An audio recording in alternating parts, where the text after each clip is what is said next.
Hello friends, मेरा नाम मिहिल व्यास है and welcome to my YouTube channel Tech ब्राइटर्स।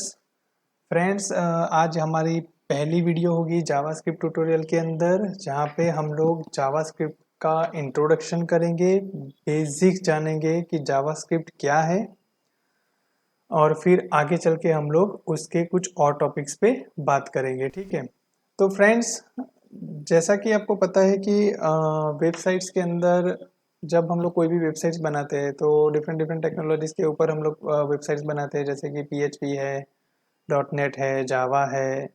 अभी फ्रंट एंड टेक्नोलॉजीज काफ़ी मार्केट में आ रही है, रिएक्ट है, एंगुलर है, Vue.js है। इन सारी टेक्नोलॉजीज से हम लोग वेबसाइट्स को क्रिएट करते हैं, लेकिन जो बेस था सबसे पहले वो हम सब जानते हैं कि HTML जो है वो कोर होता है कि हमारे ब्राउज़र के अंदर जो HTML है उसको रीड करता है ब्राउज़र और हमें पेजेस को दिखाता है। ठीक है, अब HTML के अंदर और चीज़ क्या है कि आप CSS लिख सकते हो, अपनी वेबसाइट को और ज़्यादा अच्छा बनाने के लिए कुछ डिज़ाइन कर सकते हो। और फिर एक चीज़ आती है जो कि है जावास्क्रिप्ट।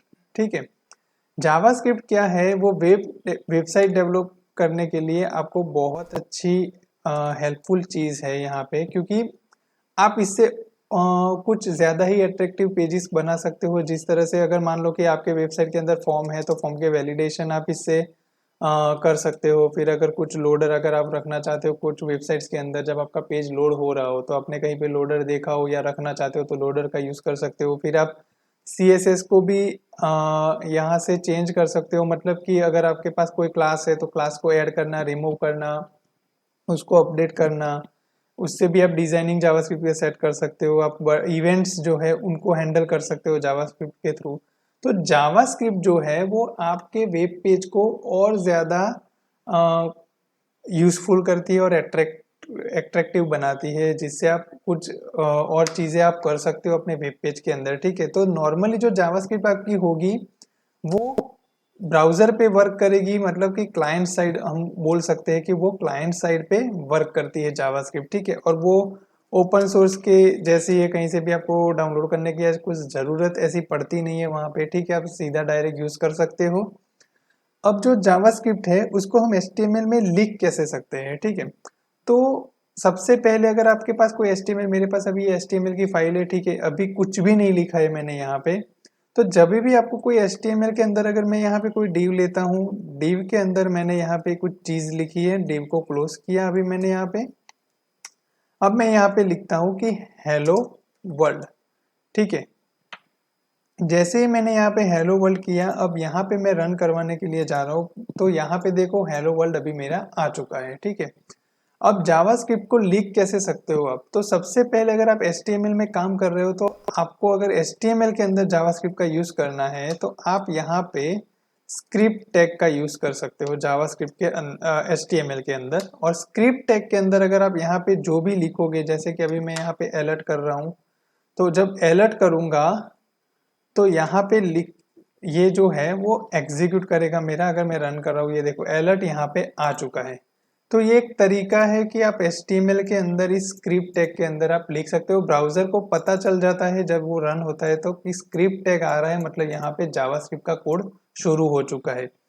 अब कंफ्यूजन ये कई बार हो जाता है कि स्क्रिप्ट टैग को लिखेंगे कहाँ पे, तो आप HTML के किसी भी जगह पे आप स्क्रिप्ट टैग का यूज़ कर सकते हो। अगर मैं यहाँ पे मान लो कि यहाँ पे मैं हेड सेक्शन है, मेरा हेड सेक्शन यहाँ पे चालू हो रहा है, यहाँ पे मैं हेड सेक्शन को ख़त्म कर रहा हूँ। यहाँ पे भी मैं स्क्रिप्ट टैग अगर डालता हूँ, ठीक है, यहाँ पे मेरा ये स्क्रिप्ट टैग है, यहाँ पे उठाया और यहाँ पे मैं कॉपी पेस्ट कर रहा हूँ। अभी के लिए थोड़ा उसको फॉर्मेटिंग कर लेते हैं ताकि आपको पता चले। ठीक है, तो यहाँ पे मैं अब रिफ्रेश कर रहा हूँ, फिर भी वो अलर्ट पे काम कर रहा है, कोई दिक्कत नहीं आ रही उसको यहाँ पे। अब मान लो कि मेरे पास एक बॉडी टैग है, बॉडी टैग के अंदर भी मैं जावास्क्रिप्ट को लिख सकता हूँ। यहाँ पे स्क्रिप्ट टैग जो यहाँ पे है उसको कॉपी कर लेते हैं। ठीक है, तो अब जब मैं रिफ्रेश करूंगा तो एक बार अलर्ट आ गया, दूसरी बार भी अलर्ट आ गया जो बॉडी टैग से, मतलब आपको बस स्क्रिप्ट टैग के अंदर आपको जावास्क्रिप्ट का कोड लिखना है, ब्राउजर ऑटोमेटिक उसको रीड कर लेता है। तो ये एक तरीका है कि आप इंटरनल पेज के अंदर इस तरह से स्क्रिप्ट लिख सकते हो।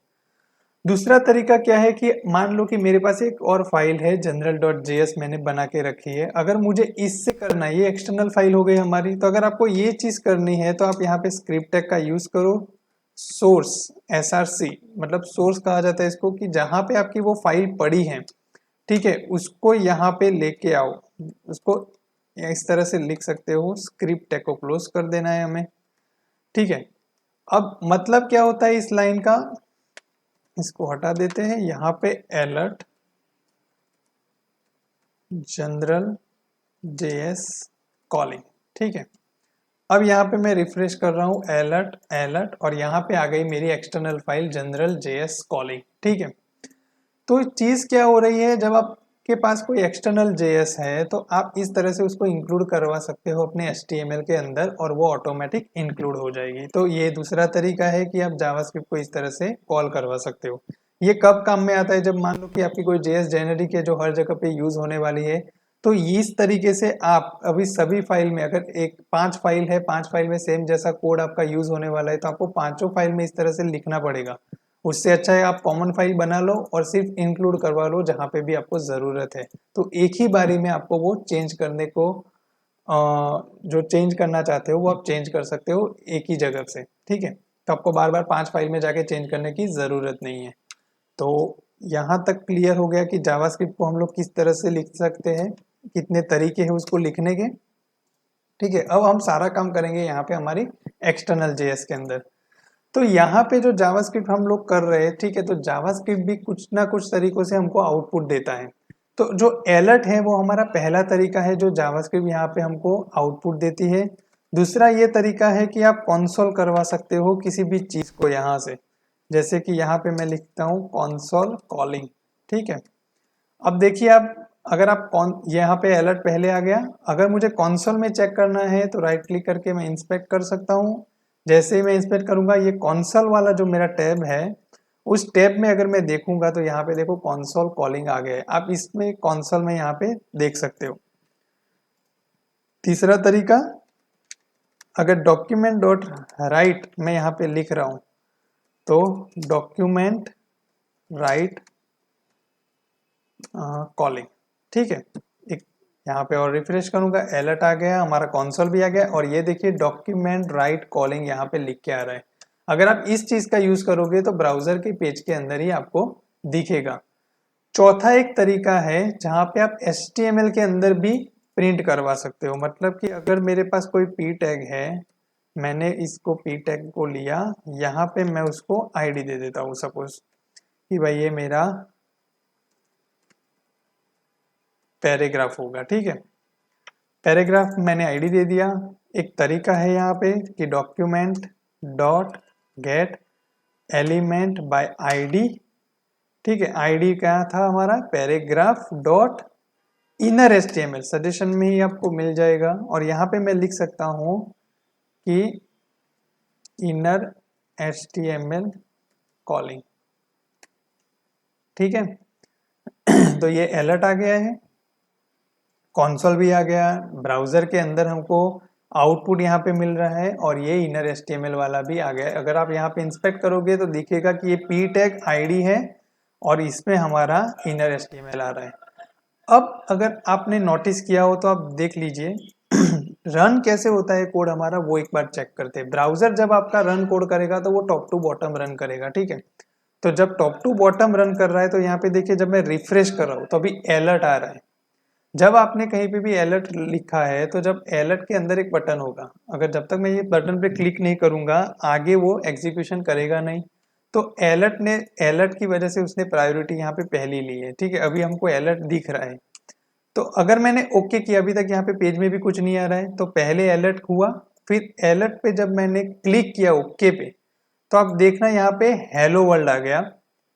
उसके बाद आया होगा हमारा कंसोल वाला, फिर यहाँ पे डॉक्यूमेंट डॉट राइट। अगर आप देखिए डॉक्यूमेंट डॉट राइट यहाँ पे लाइन पे है, लेकिन जो पहले प्रिंट हो रहा है वो क्या है, हमारा इनर एचटीएमएल कॉलिंग।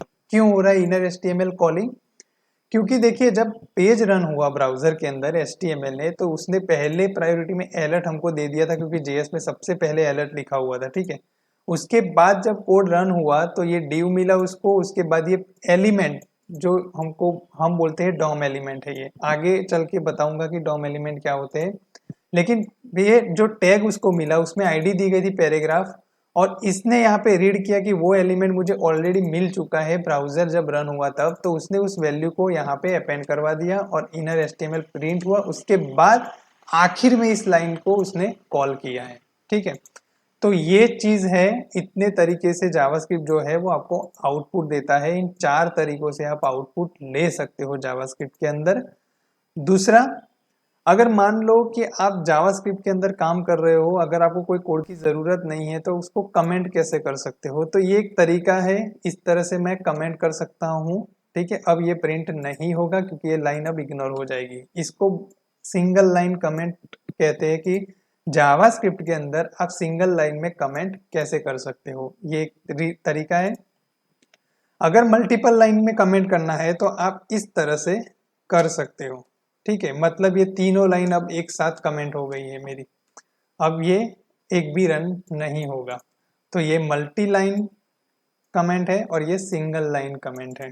ठीक है, तो जावास्क्रिप्ट क्लाइंट साइड पे काम करती है। कितने तरीके से एचटीएमएल में लिख सकते हैं, एक तो इंटरनल स्क्रिप्ट टैग के साथ लिखो, फिर आप एक्सटर्नल जेएस है अगर आपकी, तो स्क्रिप्ट के अंदर एसआरसी के अंदर आपको पाथ देना पड़ेगा। अगर सेम फोल्डर के अंदर है तो सीधी फाइल लिख सकते हो। अगर आपकी सेम फोल्डर में नहीं है, किसी और फोल्डर में जाके अगर आपने रखी हुई है तो फोल्डर स्लैश आप फाइल का नाम दो।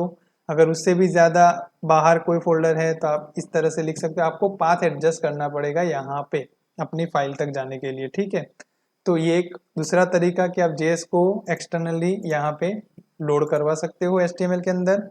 फिर 4 टाइप से वो आउटपुट देता है। पहला अलर्ट ले लो, फिर कंसोल लॉग, फिर डॉक्यूमेंट डॉट राइट और फिर document dot gate element by ID. ये तरीका अभी अगर आपको समझ में नहीं आएगा तो कोई प्रॉब्लम नहीं है, आगे आएगा, उसको डिटेलिंग में हम पढ़ेंगे। ठीक है, फिर आता है सिंगल लाइन कमेंट, इस तरह से आप कर सकते हो, और मल्टी लाइन कमेंट इस तरह से आप कर सकते हो। ठीक है फ्रेंड्स, तो थैंक यू वेरी मच इस वीडियो को देखने के लिए। आगे और वीडियो आएंगे तो प्लीज़ हो सके तो चैनल को सब्सक्राइब कर लेना। Thank you and bye bye, take care.